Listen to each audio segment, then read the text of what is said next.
आपने last class में मैंने आपको बताया था कि मिडिवल इंडिया में मैं मिडिवल हिस्ट्री के बारे में बता रहा हूँ और उसमें मैंने दिल्ली सल्तनत और विजयनगर और आपको मुगल काल इन सब के बारे में आउटलाइन बताया था। और मैंने बताया था कि आउटलाइन में अभी प्रोविंशियल स्टेट के बारे में और ये सब जैसे भक्ति आंदोलन, सूफी आंदोलन और मराठा, इन सब के बारे में आपको बताना है। लेकिन फिर उसके बाद मैंने ये तय किया कि जब मैं प्रोविंशियल स्टेट बता रहा हूँ तो प्रोविंशियल स्टेट के बारे में आपको पूरी डिटेल्स जानकारी देता वही जाऊँ। और इसके ही तहत मैंने अब तक आपको एक तो जौनपुर स्टेट के बारे में बताया, जौनपुर राज्य के बारे में, दूसरा कश्मीर के बारे में बताया। तो ये दोनों मैं अपने पिछले वीडियो में बता चुका हूँ। अब मैं इसको आगे बढ़ा रहा हूँ। इस वीडियो में आप बंगाल के बारे में जानेंगे और इसके अलावा एक और किसी राज्य के बारे में जानेंगे। तो चलिए हम लोग शुरू करते हैं। प्रांतीय राज्य, प्रोविंशियल स्टेट, और ये है पार्ट 2 मेरा, मैंने प्रोविंशियल स्टेट का पार्ट 2 है। पार्ट 1 आप पहले वाले वीडियो में देखेंगे। तो इसमें पार्ट 2 में आइए बंगाल। बंगाल दिल्ली सल्तनत से दूर पूर्व की ओर बंगाल एक समृद्ध प्रांत था। इस बात को समझने के लिए दिल्ली सल्तनत का मतलब है क्या कि यहाँ जितने भी सुल्तान होते थे दिल्ली से शासन करते थे। तो दिल्ली उस समय केंद्र था सत्ता का। आप कह सकते हैं Delhi was the centre of Delhi सल्तनत। और उसके सुदूर दूर पूर्व की ओर, आज भी हम लोग पूर्व की ओर जाते हैं तो आप दिल्ली से पूरब की ओर जाइएगा तो पूर्व की ओर पहले आपको यूपी मिलेगा, फिर बिहार, झारखंड, फिर बंगाल। तो उसी तरह से देखिए दूर पूर्व की ओर बंगाल एक समृद्ध प्रांत था। तो आप कह सकते हैं कि वो Bengal was a rich state. Okay. और मोहम्मद गोरी अपने जीते गए भारतीय प्रदेश की देखभाल के लिए कुतुबुद्दीन ऐबक को सौंपा था। ठीक है, मोहम्मद गोरी ने अपने जीते गए भारतीय प्रदेश की देखभाल के लिए कुतुबुद्दीन ऐबक को सौंप दिया था कार्यभार। ठीक है, जो लेकिन इसी बीच में मोहम्मद गोरी 1205 में मर गया तो 1206 में वो कुतुबुद्दीन ऐबक ने गुलाम वंश की स्थापना की। तो वो गुलाम वंश का संस्थापक बना। उसी के समय से में इख्तियारुद्दीन मोहम्मद बख्तियार खिलजी, इसका 3 नाम है। एक तो है इख्तियारुद्दीन मोहम्मद बख्तियार खिलजी, फिर दूसरा है मलिक इख्तियारुद्दीन या ऑब्लिक देखिए बल्का खिलजी। आपको एग्जाम में किसी 3 में से कोई एक नाम पूछ सकता है। कई बार होता है कि ऑप्शन में सिर्फ बल्का खिलजी दे दिया तो आप पूछेंगे इख्तियारुद्दीन मोहम्मद बख्तियार खिलजी नहीं दिया, या इख्तियारुद्दीन मलिक इख्तियारुद्दीन दे दिया। तो आपको ये तीनों नाम स्पष्ट तौर से याद करते हुए चलना है। तो आप देखिए कि ये बल्का खिलजी या इख्तियारुद्दीन मोहम्मद बख्तियार खिलजी या मलिक इख्तियारुद्दीन ने अपने पूर्वी अभियान में इसने पूर्व की ओर अभियान किया और पूर्व में जो भी राज्य थे उनको जीत करके दिल्ली सल्तनत में मिलाने का सोचा। तो इसने अपने पूर्वी अभियान में नालंदा बौद्ध विहार को नष्ट करते हुए, नालंदा बौद्ध विहार ये तो आप जानते हैं बिहार में है। अच्छा, बंगाल, बिहार, उड़ीसा ये सब पहले एक ही प्रोविंस बंगाल राज्य में कहलाते थे। तो बंगाल को दिल्ली सल्तनत में मिलाया। ठीक है, नालंदा बौद्ध विहार को नष्ट किसने किया? इख्तियारुद्दीन मोहम्मद बख्तियार खिलजी ने। और बंगाल को भी दिल्ली सल्तनत में मिलाया। उस समय बंगाल पर सेन वंश के लक्ष्मण सेन का शासन था। तब है सवाल ये उठता है कि जब ये इख्तियारुद्दीन मोहम्मद बख्तियार खिलजी ने आक्रमण किया तो उस समय बंगाल का शासक कौन था? तो वो ऑटोमेटिक है कि वहां पर सेन वंश का शासन था। सेन वंश ये हिंदू वंश था और इसका शासक था लक्ष्मण सेन। ठीक है, जिसे बख्तियार खिलजी ने पराजित किया था। ओके, उसके बाद नेक्स्ट पॉइंट में आइए। लक्ष्मण सेन बंगाल का अंतिम हिंदू शासक था। ये तो इसी से रिलेटेड है, इसलिए ये भी छोड़िए। नेक्स्ट पॉइंट में आइए। 1320 में गाजी मलिक, देखिए गाजी मलिक यही है गयासुद्दीन तुगलक का ही नाम, और इसी का 3 नाम है। गाजी मलिक है, तुगलक गाजी है, गयासुद्दीन तुगलक है। तो जब इसने तुगलक वंश की स्थापना की दिल्ली सल्तनत में, माने आप कहेंगे कि तुगलक वंश स्थापित हुआ दिल्ली में, तो उस गाजी मलिक यानी गयासुद्दीन तुगलक दिल्ली सल्तनत की गद्दी पर बैठा। उसने 1325 में बंगाल अभियान किया। इसी बंगाल अभियान से लौटते वक्त उसकी मृत्यु हो गई थी। तो आप खैर उन सबको बाद में जानेंगे। अभी तो फिलहाल आप यही जान लीजिए कि उसने 1325 में बंगाल अभियान किया था गयासुद्दीन तुगलक ने। ठीक है, आगे बढ़ते हैं। तो अभी तक आपको मैं बताया हूँ, उससे आगे बढ़ते हैं कि गयासुद्दीन तुगलक ने बंगाल पर आक्रमण किया और गयासुद्दीन तुगलक ने बंगाल को 3 भागों में बांट दिया। ठीक है, अब आप ये सोचेंगे कि भाई गयासुद्दीन तुगलक बंगाल पे आक्रमण किया, उसको 3 भागों में बांट दिया, ऐसा क्यों किया? ऐसा इसलिए किया क्योंकि जो राज्य दिल्ली से दूर होते थे वहां अक्सर विद्रोह हो जाता था और वहां का जो भी इक्तादार होता था या आप कह लीजिए कि उस राज्य का जो भी गवर्नर होता था वो अपने आप को स्वतंत्र राज्य का शासक घोषित कर देता था। इसलिए इस प्रॉब्लम से निपटने के लिए उसने क्या किया, बंगाल को ही 3 भाग में बांट दिया। अब देखिए कौन कौन से भाग थे। उत्तर में उत्तर, दक्षिणी और पूर्वी। मैंने उसको मैप बनाने की कोशिश की है कि उत्तर में लखनऊती, ये उत्तरी बंगाल का मुख्यालय लखनऊती था। उसके बाद दक्षिणी बंगाल का मुख्यालय था सतगांव और पूर्वी बंगाल का मुख्यालय था सोनारगांव। और इधर में पश्चिम की तरफ क्या है भाई, पश्चिम की तरफ यही बंगाल का ही एक हिस्सा है और बिहार वगैरह है, तो इसलिए पश्चिम की ओर तो आप नहीं कहेंगे बल्कि इधर से आप पूर्व की ओर सोनारगांव। ठीक है, मध्यकाल में लखनऊती को विद्रोह की नगरी कहते थे। भाई ये बड़ा इंपॉर्टेंट लाइन है, ये पूछ चुका है 25 बार एग्जाम में, इसलिए आपको याद रखना चाहिए कि मध्यकाल में लखनऊती बंगाल में था, इसको विद्रोह की नगरी कहते थे इसलिए क्योंकि बार बार यहाँ विद्रोह हो जाया करता था और वहां पर स्वतंत्र राज्य की स्थापना कर लिया करता था। खैर आगे बढ़िए। उसके बाद देखिए नेक्स्ट पॉइंट है 1345 में हाजी इलियास ने बंगाल विभाजन को रद्द कर दिया। ठीक है, ये जो 3 भाग में बांटा था गयासुद्दीन तुगलक ने, उसको हाजी इलियास ने रद्द कर दिया और शमसुद्दीन इलियास शाह के नाम से शासक बना। तो इस तरह से आप देखिएगा कि शमसुद्दीन इलियास शाह बंगाल का शासक बना। उसके बाद फिर अब बंगाल से रिलेटेड क्या क्या सवाल पूछे जा सकते हैं परीक्षा में, हम लोगों को ये भी सेंट्रलाइज रखना है कि यही एग्जाम में पूछा जाता है, तो हम लोग उसी को याद करके चले। तो जैसे देखिए बंगाल में 3 मस्जिद प्रसिद्ध हैं। ठीक है, और ये 3 मस्जिद 2 स्थानों पर थे। जैसे ये 2 स्थान कौन कौन थे जहां पे ये मस्जिद थे, एक है पांडुआ और दूसरा है गौड़। पांडुआ में कौन है, पांडुआ में है अदीना मस्जिद, इसका निर्माण सिकंदर शाह ने करवाया था। ठीक है, और गौड़ में है बड़ा सोना मस्जिद और कदम रसूल मस्जिद। ठीक है, इसका निर्माण नासुद्दीन नुसरत शाह ने करवाया था। ओके, अब देखिए एग्जाम में आपसे कई बार मैचिंग करने के देगा, अदीना मस्जिद कहाँ है तो आपको मैच कर देना है बंगाल के साथ। और इसी तरह से बड़ा सोना मस्जिद या कदम रसूल मस्जिद, ये सब डिफिकल्ट तो है लेकिन इतना दूर तक जाने की संभावना नहीं है, अदीना मस्जिद ज्यादा इंपॉर्टेंट है। उसके बाद आइए नेक्स्ट हम लोग पॉइंट, अलाउद्दीन हुसैन शाह ने अपनी राजधानी को पांडुआ से गौड़ स्थानांतरित किया था।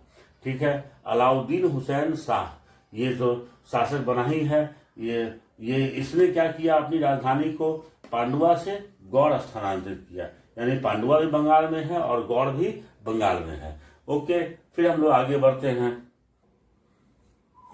अलाउद्दीन हुसैन शाह, इसके बारे में अभी आपने पढ़ा ही कि अलाउद्दीन हुसैन शाह ये अपनी राजधानी पांडुआ से गौड़ ले गया था।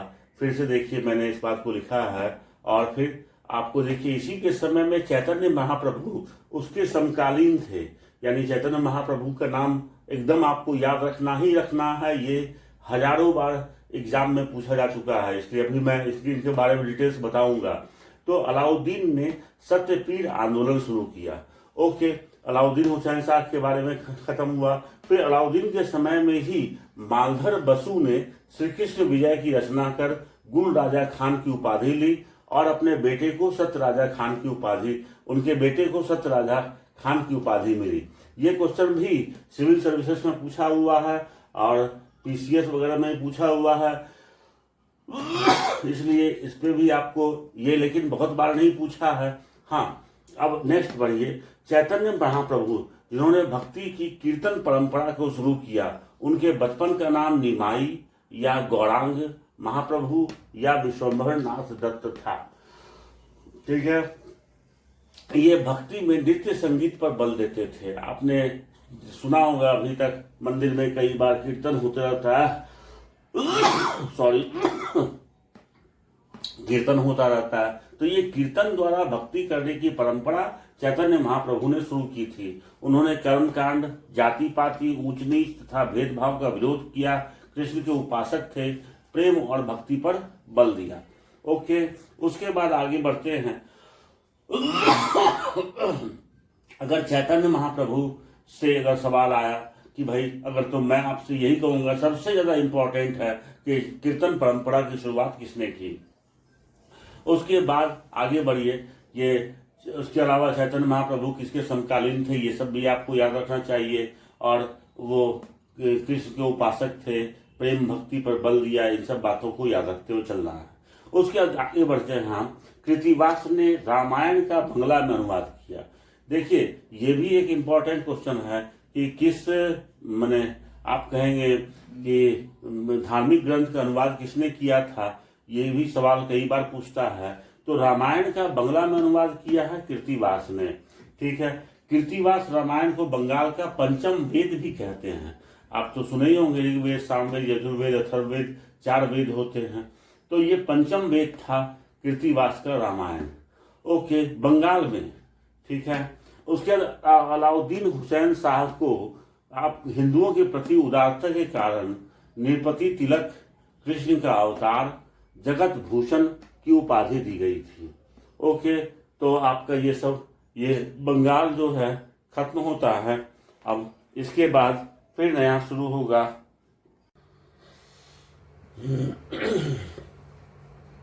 आप प्रांतीय राज्य पढ़ चुके हैं। अब तक आप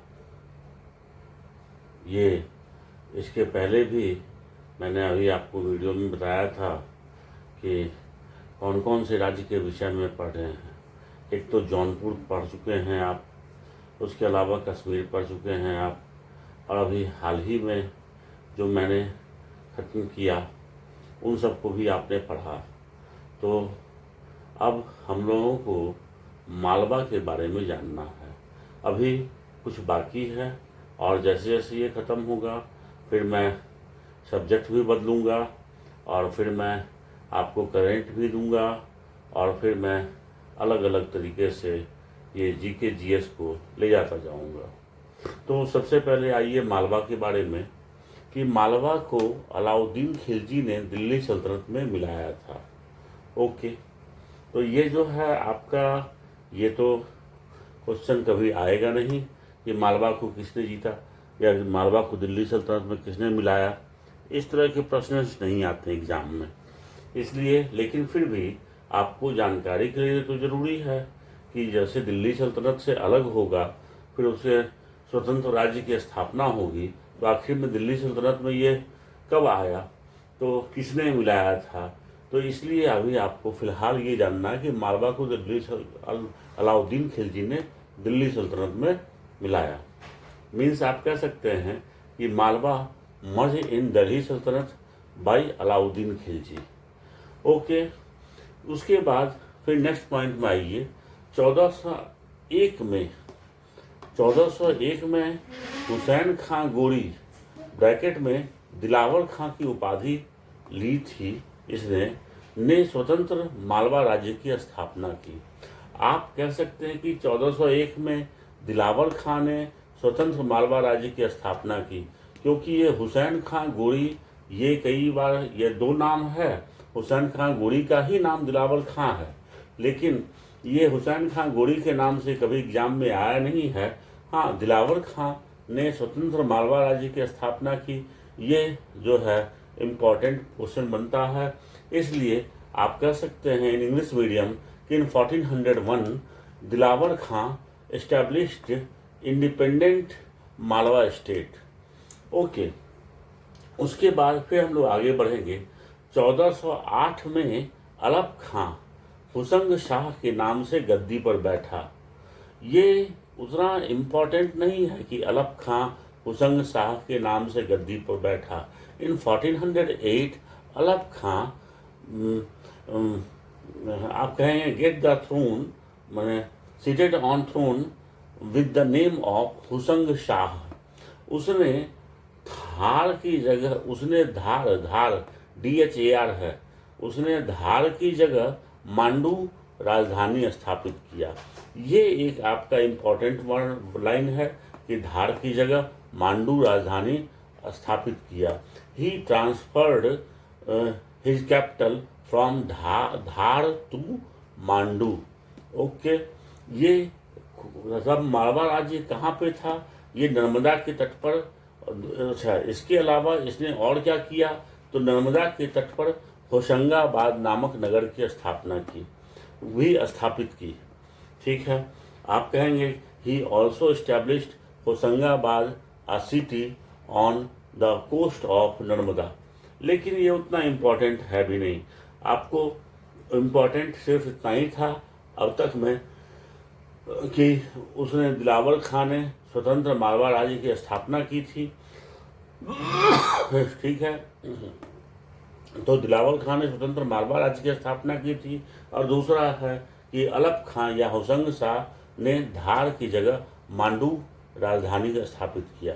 उसके नेक्स्ट आइए, फिर महमूद खिलजी के समय मेवाड़ के राणा कुंभा से युद्ध किया। ठीक है, तो अब आप देखिए कि आप यहाँ पे फिर एक नया वंश आया है, खिलजी वंश, जो कि ये दिल्ली सल्तनत से अलग है। इसलिए महमूद खिलजी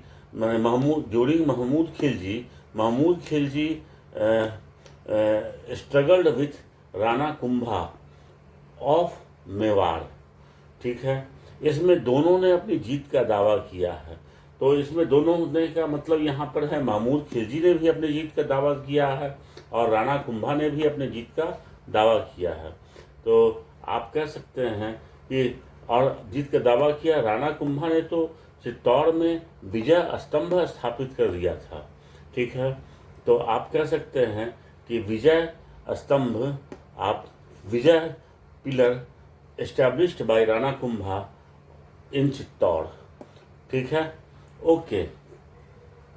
इसके बाद हम लोग आगे बढ़ रहे हैं तो देखिए कुछ प्रमुख निर्माण हैं, सम इम्पॉर्टेंट आप कह सकते हैं कंस्ट्रक्शन। ठीक है, और ये इसमें आपको जानना है किस किस कंस्ट्रक्शन के बारे में। तो मैं आपको सबसे पहले बताऊंगा कि आप ये इसमें मांडू का किला, माने आप कह सकते हैं मांडू फोर्ट। ठीक है, उसके बाद फिर कहेंगे आप बाज बहादुर एवं रूपमती का महल, माने आप कह सकते हैं कि पैलेस ऑफ बाज बहादुर एंड रानी रूपमती जो थी बाज बहादुर की ही पत्नी थी। उसके अलावा आप कहेंगे हिंडोला भवन, माने हिंडोला पैलेस। आप देखिए सभी में मैंने अलग अलग सबका मैंने लिख रखा है कि मांडू का किला हुसैन शाह ने बनवाया, बाज बहादुर रानी रूपमती का महल ये सुल्तान नासरुद्दीन शाह ने बनवाया, हिंडोला भवन हिंडोला पैलेस हुसैन शाह ने बनवाया, और जहाज महल गयासुद्दीन खिलजी ने मांडू में निर्माण करवाया था।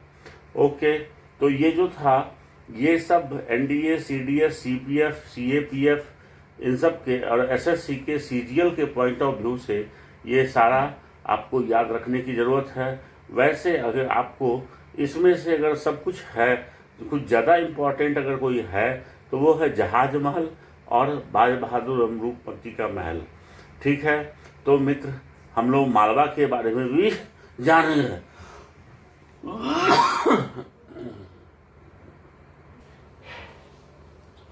अब हम गुजरात और खानदेश के बारे में जानेंगे। ठीक है, तो आइए गुजरात पे। गुजरात में 1297 में अलाउद्दीन खिलजी ने गुजरात के शासक राजा कर्ण को पराजित कर दिल्ली सल्तनत में मिलाया। माने आप कहेंगे in 1297 Alauddin Khilji defeated Raja Karna of Gujarat and merged it in Delhi Sultanate. 1407 में गुजरात का सूबेदार जफर खां सुल्तान मुजफ्फर शाह के नाम से स्वतंत्र सुल्तान बना। आप कहेंगे इन 1407 सूबेदार of Gujarat Zafar Khan became the sultan of Gujarat with the name of Muzaffar Shah. Okay, उसके बाद सेकंड पॉइंट पे आइए। लेकिन इस गुजरात का वास्तविक संस्थापक अहमद शाह था, but the real founder of Gujarat आप कहेंगे independent state was Ahmad Shah. Okay, उसने जिसने अहमदाबाद बसाया, ठीक है, ही एस्टैब्लिश्ड अहमदाबाद, ठीक है, और पाटन से राजधानी हटाकर अहमदाबाद को बनाया and he transferred the capital from Patan to Ahmedabad. Okay, और इन सब के बीच में एक लाइन जो और इम्पोर्टेंट है वो है महमूद बेगड़ा इस माने गुजरात का महानतम शासक था। Mahmud Begada was the great ruler of Gujarat. इसके महमूद बेगड़ा के नाम के बारे में मैं आपको बता देता हूँ कि ये अगर सोया भी रहता था और करवट भी बदलता था तो वो अपने चारों तरफ खाने की सामग्री इकट्ठा रखता था, और वो करवट भी बदलता था तो उसका हाथ अगर पड़ गया मान लीजिए लड्डू पे तो वो लड्डू खा लिया। इस तरह से वो खाने का शौकीन था, इसलिए बड़ा फेमस रहा है इतिहास में महमूद बेगड़ा। ओके, उसके बाद हम लोग नेक्स्ट आएंगे खानदेश के बारे में। खानदेश ये सब बहुत ज़्यादा इम्पोर्टेंट नहीं है, लेकिन फिर भी आपको जैसे दो तीन पॉइंट सब में इम्पोर्टेंट है कि अहमदाबाद की स्थापना किसने की, और ये महमूद बेगड़ा कहाँ का शासक था, और ये सब जो है किसने गुजरात की स्थापना की थी। उसी तरह से खानदेश की स्थापना किसने की, तो खानदेश फिरोज तुगलक के सूबेदार मलिक अहमद राजा फारूकी ने नर्मदा एवं ताप्ती के बीच खानदेश की स्थापना की। ठीक है, आप कहेंगे Khandesh founded by Malik Ahmad Raja Faruqi was the subedar of Firoz Tughlaq. ये देखिए दिल्ली सल्तनत का शासक है फिरोज तुगलक, और फिरोज तुगलक के ही समय में मलिक अहमद राजा फारूकी ने, यानी कि मलिक अहमद भी आपको नाम याद रखना है और मलिक अहमद फारूकी भी नाम याद रखना है। तो आप कह सकते हैं कि Khandesh was established by Malik Ahmad Faruqi during the period of Firoz Tughlaq. ठीक है, इसकी राजधानी बुरहानपुर थी, its capital was Burhanpur, but the military head office सैनिक मुख्यालय आप कहेंगे असीरगढ़ था। Asirgarh was the military head office of आप कहेंगे खानदेश।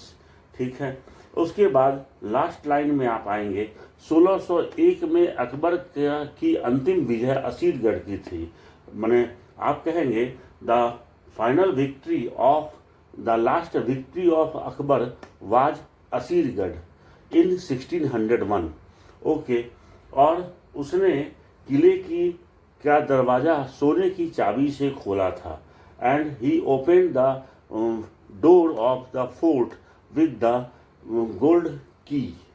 ओके, तो इस तरह से गुजरात, खानदेश, मालवा ये सब भी आपका ख़त्म हुआ, और पहले ही आप जौनपुर, कश्मीर इन सब के बारे में जानते ही हैं, पढ़ ही चुके हैं, और बंगाल के भी बारे में आपने पढ़ा है, और ये सब जो है आपका ख़त्म हो रहा है। इसके बाद एक और राज्य रह जाता है और वो है मेवाड़।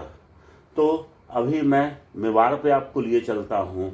ओके, तब तक के लिए आप